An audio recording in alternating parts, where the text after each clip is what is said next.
Bismillahirrahmanirrahim. Assalamu alaikum, students.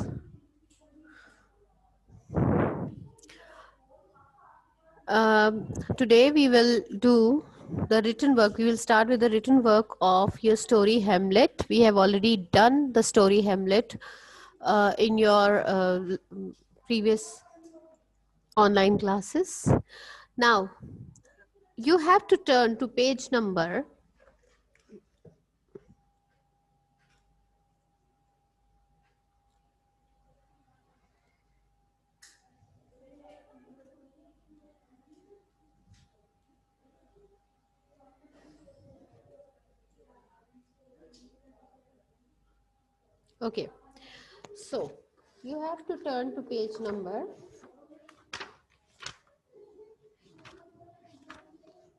76 in your English A workbook. Page 76 in your English A workbook. First of all, we will do this thing. I'm doing this thing first because I think that if we will do this is a summary of the story as we have already done it and it's about some time that we have done it. तो अब हम ये करते हैं कि एक मर्तबा ये वाला काम पहले कर लेते हैं so that will be a quick review for the of the story. एक हमें क्विक रिव्यू मिल जाएगा कि स्टोरी में हुआ क्या था और उसके बाद हम इसको उसके बाकी का जो रिटन वर्क है वो सब करेंगे. ठीक है बेटा जी. अब आपने करना क्या है? Page 76. Have you all opened page number 76 बेटे? Please raise your hands if you have opened page 76 in your. All right, very good, very good. All right, इस पेज पे बेटा आज की डेट डालें. Today is December 1. Today is December 1, 2020. इस पे date डाल लें. ठीक है. अच्छा, इसके बाद आपने क्या करना है? डेट डालने के बाद क्या करना है कि मेरे साथ साथ आप लोग इसको फिल करते जाएंगे. स्टोरी हमारी रिवाइज हो जाएगी एक मरतबा और उसके बाद हम जो है वो इसके बाकी रिटन वर्क की तरफ भी आ जाएंगे. All right. Hamlet was the prince of dash. Hamlet was the prince of Denmark. Keep solving, keep writing the answers in your books. अपनी books के अंदर आपने ये वाला लिखना है. लिखते जाएंगे answers. Hamlet was the prince of Denmark. He was a quiet. Be careful about the spellings. Quiet, Q-U-I-E-T, quiet, comma, thoughtful. Thoughtful का मतलब है समझदार. Young man who studied in the university in Wittenberg. अब ये आप लोगों ने बहुत ध्यान से लिखना है. ठीक है. He was a quiet, thoughtful young man who studied in the university in Wittenberg. Wittenberg की यूनिवर्सिटी में वो पढ़ता था. ठीक है. But his life suddenly changed when his father. अब इसके father कौन है? इसके father हैं the king of Denmark. ठीक है जी. आपने क्या लिखना है? When his father, the king of Denmark,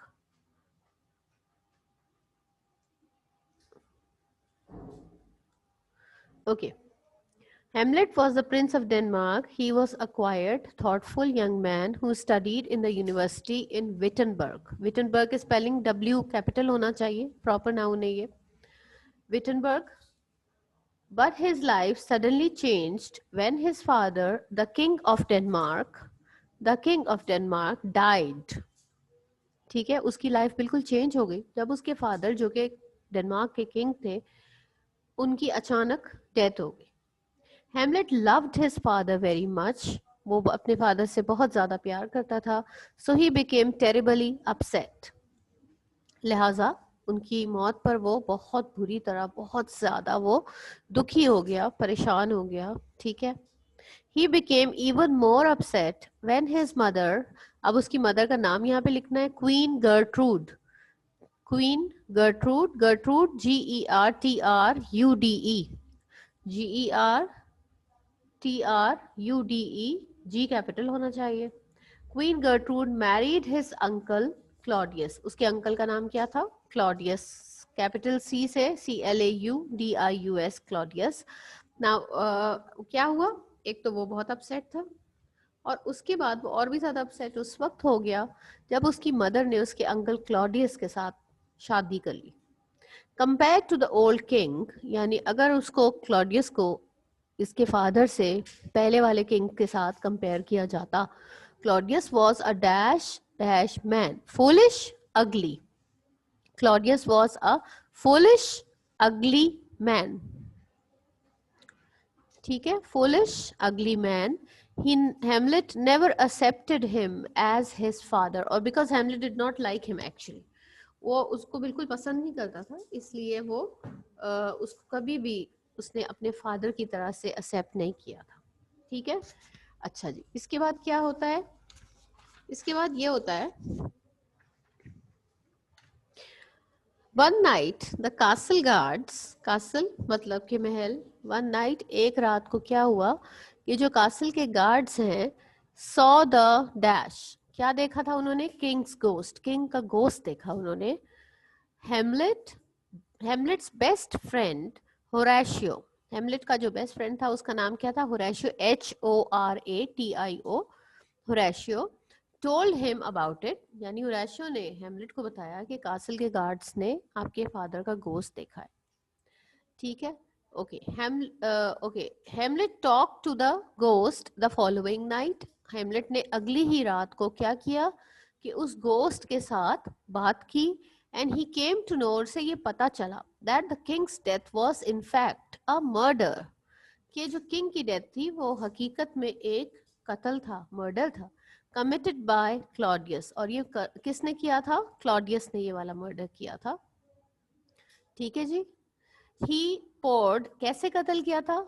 he poured poison in king's ears, poison उसने क्या किया था कि उसने किंग के कानों में, ईयर्स के अंदर जो है वो पॉइजन डाल दिया था, when he was asleep in the garden, जबकि वो गार्डन में सो रहा था। किंग जो है वो गार्डन में सो रहा था, क्लॉडियस ने उसके कानों में पॉइजन डाल दिया था। The ghost ordered him to take revenge of his murder, the ghost ordered him to take revenge of his murder, ghost ने उसको ये ऑर्डर किया कि वो, क्योंकि उसका कत्ल हुआ है, उसके फादर का गोश्त था, उसने उसको ये ऑर्डर किया कि हेमलेट को इस कत्ल का बदला लेना चाहिए, रिवेंज मींस बदला, रिवेंज लेना चाहिए of his murder, so that he could find peace, peace यानी सुकून। तो दे बिलीव कि अगर किसी के साथ कोई ज्यादती होती है तो उसको मरने के बाद भी सुकून नहीं मिलता अनटिल एंड अनलेस उसका रिवेंज लिया जाए।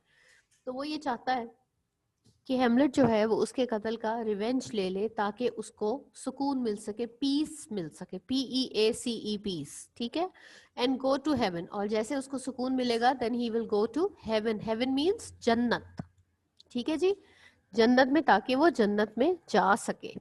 हेमलेट डिसाइडेड टू टेक रिवेंज, हेमलेट ने ये फैसला कर लिया कि वो ये बदला जरूर लेगा। आफ्टर दैट, उसके बाद he started pretending to be mad, उसके बाद उसने क्या किया कि उसने इस तरह बिहेव करना शुरू कर दिया जैसे कि वो पागल हो गया है, mad. Claudius and Gertrude were very upset at his strange behavior. Claudius और गर्ट्रूड जो थे बहुत अपसेट थे, बहुत परेशान थे। क्यों? एट हिज स्ट्रेंज बिहेवियर, क्योंकि जो हेमलेट अजीब तरीके से बिहेव कर रहा था उसके बिहेवियर पे वो बहुत ज्यादा परेशान थे। They asked an old and trusted minister Polonius to discover the cause of his strange behaviour, उन्होंने अपने एक पुराने और अपने एक बाएतबार मिनिस्टर से ये कहा कि वो ये मालूम करे, जरा निकाले इसका वो वजह ढूंढे कि ये क्यों इतना स्ट्रेंजली बिहेव कर रहा है, स्ट्रेंज बिहेवियर की वजह, उसकी कॉज मालूम करने के लिए उसको बोला। He told them that Hamlet loved his daughter Ophelia. अब पोलोनियस ने क्या बताया है कि एक्चुअली वजह यह है कि हेमलेट जो है वो उसकी बेटी ओफीलिया को पसंद करता था। ओफीलिया का ओ कैपिटल होना चाहिए, OPHELIA, एंड ही वॉज, ये वॉज है बेटा, इसको W कर लो, he was behaving mad because she was not seeing her anymore, and Polonius को लगता था कि बिकॉज अब मसला क्या है कि ओफीलिया जो है वो उसके साथ मिलती नहीं है, तो that is why he is behaving so strangely, और ऐसा अपसेट हो गया हुआ है वो। ठीक है, Hamlet asked a group of wandering actors, अब वॉन्डरिंग एक्टर्स कौन से होते हैं? मैंने आपको बताया था कि ये वो एक्टर्स होते हैं जो शहरों शहरों में घूम फिर के और प्लेस को स्टेज के ऊपर परफॉर्म करते हैं। हेमलेट ने एक ग्रुप था वॉन्डरिंग एक्टर्स, वॉन्डरिंग मतलब जो घूमने फिरने वाले एक्टर्स होते हैं, actors, to act a play. क्या कहा उनसे कि वो एक प्ले को परफॉर्म करें called the murder of Gonzago. बेटा जी बिल्कुल सही लिखना है यहाँ पे, the murder of Gonzago inverted commas के अंदर लिखना है। This was the name of the play that Hamlet asked the actors to perform. ठीक है, द मर्डर ऑफ गॉन्ज़ैगो। ठीक है जी। He made a few changes in the story. अब इससे पहले कि वो प्ले किया जाता, हेमलेट ने क्या किया कि उसने उस प्ले में, स्टोरी में थोड़े से चेंजेस किए। क्यों? इसलिए कि वो चाहता था कि वो प्ले, वो स्टोरी बिल्कुल ऐसी लगे जैसे कि असली में किंग का मर्डर हुआ है, बिल्कुल वैसी लगनी शुरू हो जाए। ठीक है, so that it looked like the actual Kings murder, ताकि वो हकीकत में किंग्स मर्डर के जैसी दिखना शुरू हो जाए, बिल्कुल वैसे लगने लगे। Hamlet observed that Claudius and Gertrude became very upset to watch the play. और ये सब उसने क्यों किया था? Because he wanted to see the expressions of Claudius and Gertrude. मालूम करना चाहता था कि अगर इनके एक्सप्रेशंस चेंज होते हैं, इसका मतलब तो ये हुआ कि इन्होंने कोई साजिश की, प्लान बना के मेरे फादर का मर्डर किया है, तो इसका मतलब गोस्ट की स्टोरी ट्रू है। He just wanted a proof that the ghost story was true so that he could go for the revenge. इसीलिए वो ये सब कुछ कर रहा था। अब क्या हुआ कि वो स्टोरी बिल्कुल वैसे लगने लगी जैसे कि एक्चुअल किंग्स मर्डर था। और हेमलेट ने ये ऑब्जर्व किया कि क्लॉडियस और गर्ट्रूड जो है वो बहुत ज़्यादा परेशान हो गए टू वॉच द प्ले। इस प्ले को देखकर वो बहुत ज़्यादा अपसेट हो गए, अनईजी फील करने लगे। इस तरह हुआ। Gertrude asked Hamlet the reason of his strange behaviour. Gertrude ने क्या किया, हेमलेट को अपने रूम में बुलाया, उसकी मदर ने, और उससे पूछा कि भाई तुम ये क्यों, किस इतना स्ट्रेंज बिहेवियर तुम्हारा है, इसकी क्या वजह है, क्या रीजन है, reason of his strange behaviour. But he blamed her for everything that happened. मगर हेमलेट ने उस आगे से उसके साथ बहुत बुरा सलूक किया, बहुत बदतमीजी की, और उससे ये, उसको ये ब्लेम किया कि ये जो कुछ भी आसपास बुरा हो रहा है, जो उनकी लाइफ इतनी खराब हो चुकी है, इस सब की जिम्मेदार गर्ट्रूड है। वो अपनी मदर को उसके लिए ब्लेम करता रहा। He killed Polonius, who was hiding behind the curtain. और इस बातचीत के दौरान उसे फील हुआ कि कर्टन के पीछे कोई छुपा हुआ है, और वो कौन था? पोलोनियस था। और उसने क्या किया कि अपनी स्वॉर्ड निकाल के उसने पोलोनियस को कत्ल कर दिया। ठीक है, he killed Polonius, who was hiding behind the curtain. He told his mother about his father's murder, but she did not believe. और इसके साथ उसने अपनी मदर को ये भी बताया कि उसके फादर की डेथ जो थी वो मर्डर थी, मगर उसकी मदर ने उसकी बात का कोई एतबार नहीं किया। और क्लॉडियस ने और उसकी मदर ने ये फैसला किया कि अब जैसे कि इसने पोलोनियस का मर्डर कर दिया है, तो कहीं ऐसा ना हो कि पोलोनियस की फैमिली इससे रिवेंज लेना चाहे। इसलिए उन्होंने कहा कि इसको फौरी तौर पर यहाँ से, डेनमार्क से बाहर भेज दिया जाए। इसलिए Claudius asked Hamlet to leave for England. Claudius ने हेमलेट से क्या कहा कि वो इंग्लैंड चला जाए, एंड सेंट अ, अच्छा, अब क्लॉडियस ने उसको इंग्लैंड भेजा इसलिए क्योंकि उसने ये प्लान बनाया था, और and sent a letter to king of England. उसने जब उसको भेजा तो उसके साथ किंग ऑफ इंग्लैंड के नाम एक लेटर भी भेजा, to kill Hamlet as he was dangerous. उस लेटर में क्या लिखा हुआ था? उसमें ये लिखा हुआ था कि जैसे ही हेमलेट इंग्लैंड पहुंचे उसे कत्ल कर दिया जाए, क्योंकि वो डेंजरस है। ही इज डेंजरसली मैड, वो पागल हो चुका है, and he is dangerous, that's why he wanted the king of England to order Hamlet's death. ठीक है, हेमलेट चेंज द लेटर। लेकिन क्या हुआ, शिप के में उसने क्या किया, उसको ये पहले ही शक हो गया था कि क्लॉडियस जो है, he never trusted Claudius actually. उसने क्या किया कि उस लेटर को उसने चेंज कर दिया। The ship was attacked by pirates. अब क्या हुआ, इसी सफर के दौरान में शिप के ऊपर पायरेट्स ने अटैक कर दिया। पायरेट्स क्या होते हैं? पायरेट्स होते हैं समुद्री डाकू, पायरेट्स होते हैं। और शिप के ऊपर पायरेट्स ने अटैक कर दिया, बट हेमलेट फॉट ब्रेवली। लेकिन हेमलेट ने बहुत बहादुरी के साथ उनका मुकाबला किया। और जब पायरेट्स को ये पता चला कि Hamlet is actually a prince, so he they thought that they should take Hamlet back to Denmark. और इसको इसके घर पहुंचाएंगे तो जाहिर बात है वो प्रिंस है तो बहुत अच्छा इनाम विनाम हमें मिलेगा। इसी लालच में उन्होंने क्या किया कि हेमलेट की ब्रेवरी की, बहुत बहादुरी की तारीफ की, एंड पता चला कि ये प्रिंस है तो वो उसको लेके and sail back to Denmark, उसे वापस डेनमार्क लेकर आ गए। As he was returning to his palace, अब वो डेनमार्क आ गया, और डेनमार्क में आने के बाद वो अपने पैलेस की तरफ जब जा रहा था, he saw the funeral of Ophelia. Funeral का मतलब है जनाजा। जब वो जा रहा था तो रास्ते में उसने एक फ्यूनरल देखा, एक जनाजा देखा। Funeral is FUNERAL। फ्यूनरल देखा, वो किसका था? ओफिलिया का था। He was terribly sad at her death and you know that Hamlet loved Ophelia, that is why. अब जब उसको ये पता चला कि ओफिलिया की डेथ हो गई है तो वो बहुत ज्यादा दुखी हो गया, उसकी मौत पे बहुत ज्यादा दुखी हो गया। Ophelia's brother Laertes, be careful about the spellings बेटे, LAERTES, लेरटस, ओफिलिया का जो भाई था Laertes, blamed Hamlet for the death of his father and sister. Laertes जो था वो बहुत गुस्से में था और वो उस हेमलेट को ब्लेम कर रहा था। वो समझता था कि एक्चुअली उसके फादर और उसकी सिस्टर की मौत का जिम्मेदार जो है वो कौन है? हेमलेट है। He was determined to take revenge from Hamlet. Determined का मतलब होता है बेटा पक्का इरादा कर लेना। उसने दिल में तहैया कर लिया था, पक्का इरादा कर लिया था, to take revenge again. Revenge is बदला, कि वो हेमलेट से उन दोनों की मौत का बदला लेगा। Laertes challenged Hamlet to a friendly sword fight, और बदला लेने का तरीका उसने क्या सोचा कि उस जमाने में स्वॉर्ड फाइट एक गेम होता था, तो बिल्कुल इसी लोग एक दूसरे को इसके लिए challenge, it was just a game. इसका मतलब ये नहीं होता था कि एक बंदा दूसरे को मार दे और जीत जाए, ऐसे नहीं होता था। they used to use blunt swords in case of sword fighting। कभी भी sharp swords नहीं यूज करते थे वो, क्योंकि किसी को लग भी जाती थी वो, they never got hurt, और कोई इंजर्ड नहीं होता था, कुछ भी नहीं। लेकिन खैर अब लेटस ने क्या किया कि हेमलेट को, it was only a plan, Hamlet को एक फ्रेंडली स्वॉर्ड फाइट का चैलेंज किया। स्वॉर्ड फाइट तलवारबाजी की मुकाबला। Claudius encouraged him. अच्छा, क्लॉडियस ने क्या किया? इब्राहिम आसिफ, आपके साथ क्या प्रॉब्लम है बेटा? आप ज्वाइन क्यों नहीं कर पा रहे हैं?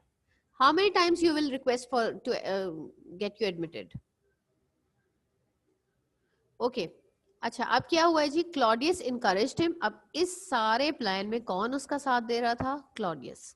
क्लॉडियस इनकरेज्ड हिम, उसने उसका हौसला बढ़ाया कि हाँ वाकई तुम्हें बदला लेना चाहिए, बात सही है। And they made a plan to kill Hamlet. और लेटस और क्लॉडियस ने मिलकर एक प्लान बनाया कि हेमलेट को कत्ल किया जाए। On the day of the fight, जिस दिन फाइट थी, Laertes used a dash sword. कैसी sword? Sharp sword, instead of a blunt one. अब ये इन वाले मैचेस में, इन वाली फाइट्स में, स्वॉर्ड फाइट ये फ्रेंडली होती थी, इसके अंदर ब्लंट स्वॉर्ड्स यूज की जाती थी। लेकिन लेटस ने क्या किया कि उसने शार्प स्वॉर्ड इस्तेमाल की instead of a blunt one. Blunt के बजाय शार्प स्वॉर्ड इस्तेमाल की उसने। He put poison on his sword to make Hamlet's death certain. इसके अलावा उसने एक और काम क्या किया कि उसने अपनी शार्प स्वॉर्ड के ऊपर पॉइजन लगा लिया। ठीक है जी, उसने अपनी शार्प स्वॉर्ड के ऊपर पॉइजन लगा लिया to make Hamlet's death certain. Certain means sure, ताकि हेमलेट की मौत यकीनी हो जाए, उसमें कोई शक बाकी ना रहे, वो लाजमी मर ही जाए। इसके लिए उसने क्या किया कि उसने अपनी स्वॉर्ड के ऊपर पॉइजन लगा लिया। Claudius had 2 bowls of wine on the table. Claudius ने क्या किया? अपने पास टेबल के ऊपर 2 बाउल्स जो हैं वो वाइन के उसने रखे, wine on the table. One of them contained poison in it, और उन 2 बाउल्स में से एक बाउल में जो वाइन थी उसके अंदर पॉइजन मिक्स हुआ हुआ था। बिफोर द फाइट बिगेन, अब जब अभी फाइट शुरू नहीं हुई थी, Hamlet apologised from Laertes for all. अच्छा, Hamlet because he was a nice person, तो जिस वक्त अभी फाइट शुरू नहीं हुई थी तो हेमलेट ने लेरटिस से अपोलोजाइज किया, माफी मांगी इस बात के लिए। उसने सॉरी कहा, किस बात के लिए? For all the unhappiness. Unhappiness का मतलब है दुख, he had caused him। उसने कहा जी, लेटिस को माफी मांगी उससे, और उससे कहा कि जो भी दुख मेरी वजह से आपको पहुंचे उसके लिए मैं माफी चाहता हूँ। because mind it, he is a nice person, he never wanted to hurt anyone. During the fight, अब fight के दौरान क्या हुआ, गर्ट्रूड, अब गर्ट्रूड कौन है, Hamlet's mother, queen. During the fight के दौरान Gertrude drank the poisoned wine. Gertrude ने वो poison मिली हुई wine पी ली and died. और obviously क्योंकि poison मिली हुई wine उसने पी ली तो क्या हुआ कि वो मर गई. ठीक है जी. Let us cut Hamlet with his sharp poisoned sword. और इसी फाइट के दौरान में क्या हुआ कि आखिरकार लेटस के पास जो शार्प स्वॉर्ड थी उस पर पॉइजन भी लगा हुआ था, उसने हेमलेट को के बाजू पर कट लगा दिया उस शार्प और पॉइजन स्वॉर्ड से. अपनी शार्प और पॉइजन स्वॉर्ड से उसको कट लगा दिया. Hamlet seized his sword and cut him also. Seized का मतलब होता है झपट लेना, छीन लेना. ठीक है, हेमलेट ने क्या किया कि उसकी स्वॉर्ड उससे छीन ली, झपट के उससे ले ली एंड और उसके बाजू पर भी कट लगा दिया. देखो, अगर कोई किसी के बाजू पे कट लग जाता है तो वो मर तो नहीं जाता, लेकिन क्योंकि इस शार्प स्वॉर्ड पे पॉइजन भी लगा हुआ था तो whenever anyone gets a cut तो जो ब्लड होता है उसके अंदर पॉइजन शामिल हो जाता है और उस बंदे की जो मौत है वो यकीनी हो जाती है, फिर तो वो लाजमी तौर पे मर जाता है. As he realized that he was about to die, अब हेमलेट को समझ आ गई थी, उसने रियलाइज कर लिया था कि वो मरने वाला है, उसके पास ज्यादा टाइम नहीं बचा है. He cut Claudius' arm with the poisoned sword. उसने फौरन वो वाली poisoned sword शार्प वाली पकड़ी और उसने क्लॉडियस की आर्म पे भी, बाजू पर भी उस poisoned sword से कट लगा दिया. He also made him drink the poisoned wine. और इसके साथ उसने क्या किया कि जबरदस्ती उसको पकड़ के और वो जो पॉइजन वाइन का बाउल था उसमें जो वाइन बची हुई थी वो सारी वाइन क्लॉडियस के थ्रोट के अंदर, गले के अंदर उसने उल्टा दी और उसको पूरा वो पिला दी. एट द एंड, अब स्टोरी का एंड आ गया था. एंड माई रिमेम्बर कि हेमलेट को भी उसी पॉइजन स्वॉर्ड से कट लग चुका है, ऑब्वियसली वो मरने वाला है. तो Hamlet also died but he commanded. अच्छा, अब इसके बाद क्या हुआ है कि स्टोरी के एंड में क्या हुआ है, अब क्लॉडियस मर गया है, गर्ट्रूड मर गई है, लेटस मर गया है, सारे लोग मर गए. अब क्या है कि एंड पे क्या हुआ है कि हेमलेट भी, ही also died but he commanded. Commanded means ordered, लेकिन मरने से पहले उसने ऑर्डर किया किसको, होरेशियो को, अपने बेस्ट फ्रेंड होरेशियो को अपने पास बुलाया. और Horatio was so sad at his death, उसको नजर आ गया कि मरने वाला है, वो बहुत ही उदास था, बहुत परेशान था. लेकिन क्या हुआ कि उसने he said that he also wanted to die with Hamlet, कि मैं आपके साथ ही मर जाना चाहता हूँ और मैं जिंदा नहीं, ऐसी बात है. लेकिन हेमलेट ने उससे कहा कि उसे जिंदा रहना पड़ेगा. उसने उसको ये ऑर्डर किया to tell the truth to the world after his death. क्या ऑर्डर किया उसने होरेशियो को कि वो दुनिया को सारा सच बताएगा, वो ये बताएगा कि किंग की डेथ जो थी, it was a murder that was committed by Claudius and he will tell the people that Hamlet was innocent. उसका कोई कसूर नहीं था, he was not mad, he was only pretending to be mad because he wanted to take the revenge of his father's death. The whole thing was ये वाली एक पूरी चीज जो है, उसने कहा कि you have to, it is your duty now to tell the truth to the world so that they should know exactly okay, what had happened with the king and with the other people. All right students, I hope you have completed this exercise. I am showing this exercise to you once again so that you can take a screenshot of this exercise. In case you have missed any of the blank, you may complete it. Yes, please take the screenshots of this exercise.